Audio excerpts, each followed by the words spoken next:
పాలరాతి లెక్కనే తెల్లటి ఆరంత్రాల బంగ్లా మీదుంగా బాహుబలి డోములు ముంగట నీళ్ళ ఫౌంటైన్లు చుట్టూ పారిగోడ రాత్రిపూట కరెంటు బుగ్గల ఎలుగుల శమక్కుమంటది మొగులు మించి చూస్తుంటే మస్తు అనిపిస్తది ముంగట హుసేన్ సాగరు అటు పక్కకే 125 అడుగుల అంబేద్కర్ నడిమిట్ల మన సచివాలయం మీదికి అంత మంచిగానే ఉన్నది గాని సచివాలయం ఫైల్స్ అని సినిమా తీస్తే మంచిగాడే తట్టుంది పో కంప్యూటర్లు టీవీలు ఫోన్లు మైకులు కొనటానికే పాత గవర్నమెంట్ లో 325 కోట్లు ఖర్చు పెట్టిండ్రట మళ్ళా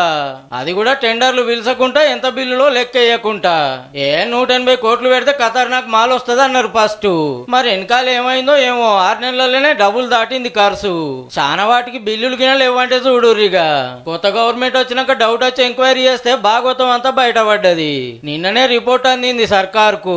ఇక ఏం యాక్షన్ తీసుకుంటారో గానీ అందరు వద్దంటున్నా మాత్రం పాత బంగ్లా గులగొట్టి కొత్తది కట్టేటప్పుడు అడిగితే